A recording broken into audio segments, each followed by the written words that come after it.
It says on the first day of the week when the disciples come together to break bread, they gave.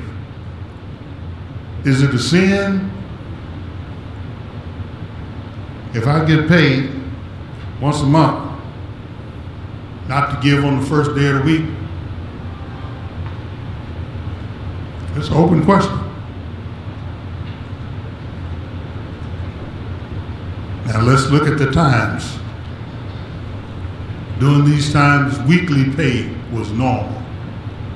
How many senior citizens, Social Security, retirees, retirement check people who are having the audience? Raise your hand. We get paid once a month, right?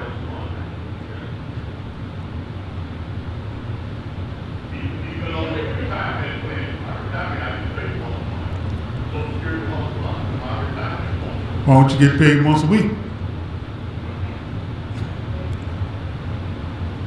I give the Lord when He gives to me.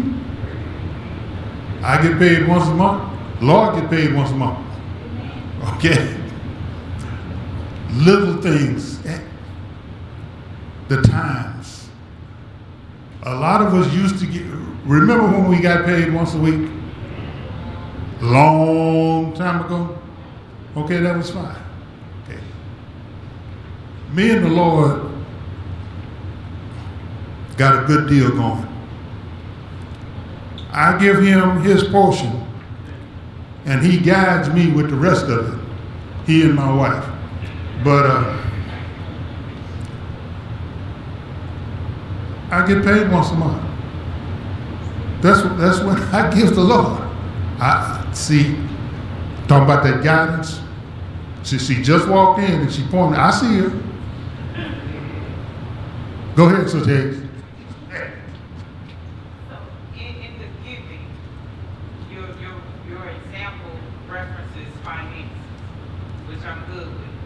But even if we don't have any financial contribution, should we not still be giving? We should still be giving every week, every opportunity available. We should still be giving. Your example alludes to finances, which that's totally understood. But I don't want us to get lost in just thinking giving is strictly financial. It's not. We have to keep giving on a continual basis, just like He gives us breath every day. Okay. Giving of our time, our talents. Okay. I may not have the money to give this week, but I can come in and help. Amen. I can help with the homecoming, getting things squared away. I can help when everybody's gone, help clean up the building. There's a lot of things we can do. Okay, so giving is not just monetary. But we sometimes we pigeonhole scriptures and think that's the only thing that we're talking about. Let me try to get back here.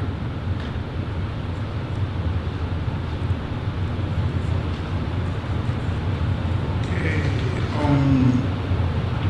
on page 272, others, 1 Corinthians 16:10 through 14. And it says, and if Timothy comes, see that he may be with you without fear, for he does the work of the Lord as I also do. Therefore, let no one despise him. Let's deal with that. Timothy was a young man in a sea of seniors.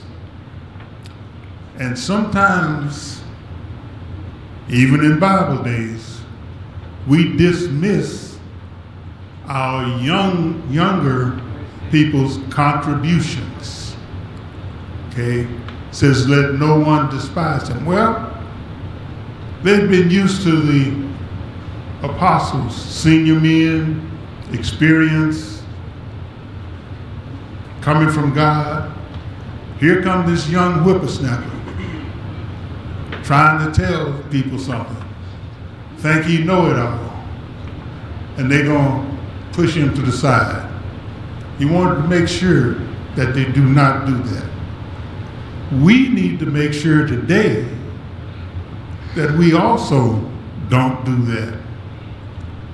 Now, I know Brother Wilson knows how to get order service together, work on it. Well, we got some younger men that can take care of that. Is that right, Brother Deere? All right. In our worship service, we're trying to get young men to pray, to come up front. And that's not an easy job, y'all. First of all, getting in front of a crowd. And second of all, getting in front of a crowd and they whispering in the back. Do you see that boy up there in them blue jeans? How come his parents, wait a minute, let's get him in here, get him comfortable working in the church.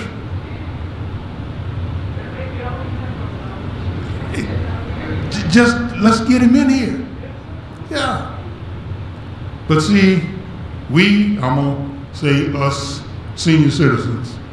Y'all know senior citizens start at 70 and above now, right? That old 65 stuff don't go no more. Seniors start at 70 and above. But we need to be understand.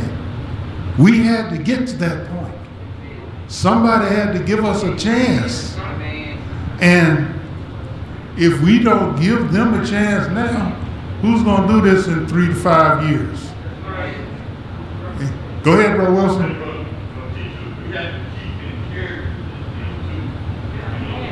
Because I remember once in Bible class, we had a little song. So I did a song. Lord help us. And then when I got through, one of the sisters told me, I thought I was going to office job. She told me, don't preach the day job.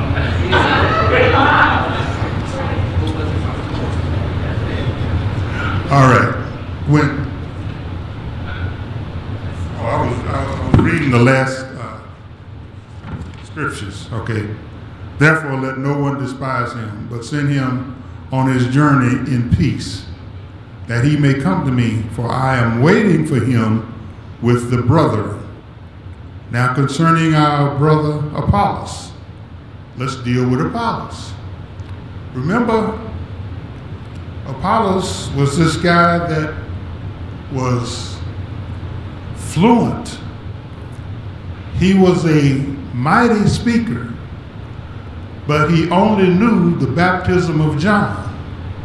So Aquila and Priscilla had to take him off to the side, teach him more perfectly. He was baptized into Jesus, and then he went on preaching, okay? Those changes. People knew Apollos from the old days when he was following John the Baptist and preaching that. So they had to get ready for him when he came with the message of Jesus Christ. We are skeptical of people when we know their history. Thank God we don't know everybody's history to hold it against them. Okay. But we need to be very careful for those that we are familiar with to prejudge them. Give them a chance. Give them a chance. And Paul was saying that, first of all, with the young Timothy, then with Apollos. I have need for both of them, for them preaching the gospel. Now concerning our brother Apollos, I strongly urge him to come to you with the brethren, but he was quite unwilling to come at this time. However, he will come when he has a convenient time. Watch, stand fast in the faith. Be brave, be strong. Let all that you do be done with love.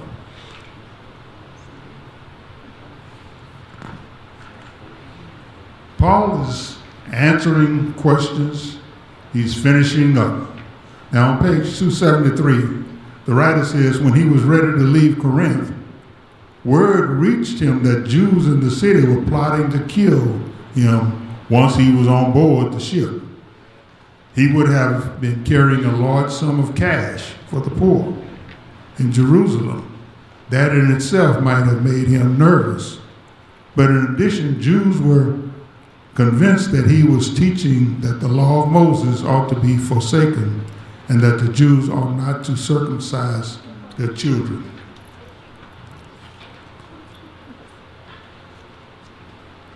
Even today, now Jewish tradition still stands. The Jewish tradition still is that men, boys be circumcised. Jewish traditions, I was passing a couple of churches yesterday, Seventh-day Adventists, and they were worshiping. Parking lot full. So things that Paul was teaching then are still going on now. Okay, we still have a job to do as far as Christians, churches, members of the Church of Christ,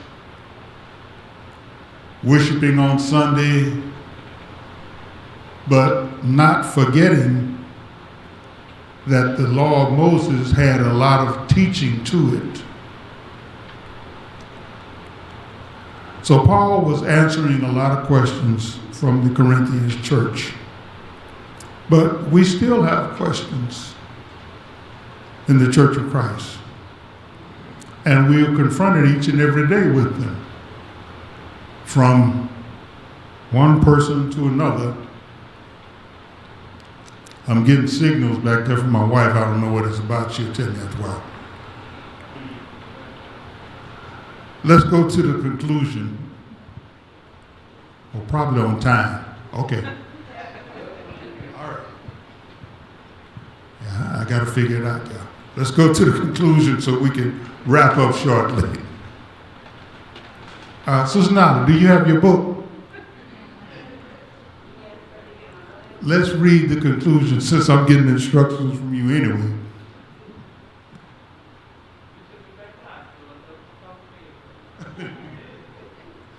Page 372. 372. Yes, we are.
Okay, 1 Corinthians is heavy on practical, down-to-earth applications for Christian teaching.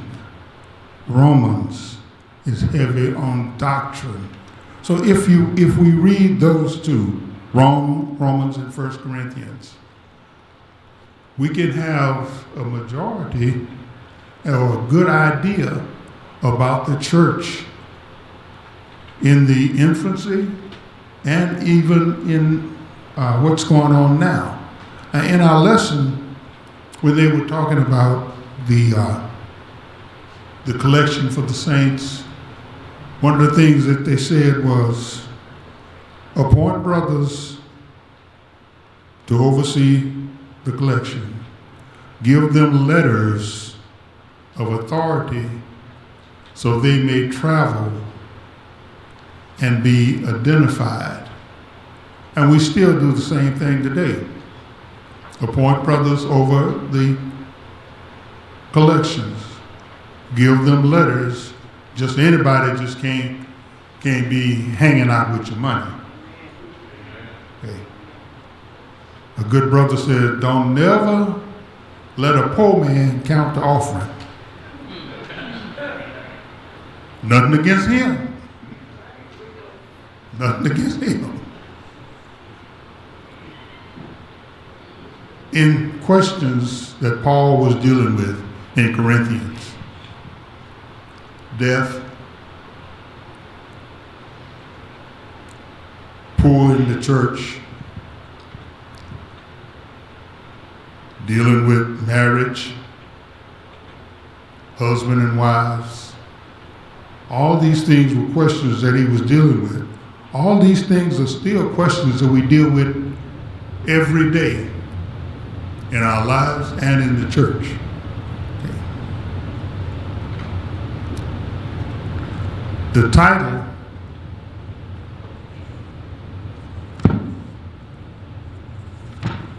on our lesson this morning, Final Matters. These were the final matters that Paul was dealing with the churches at Corinth.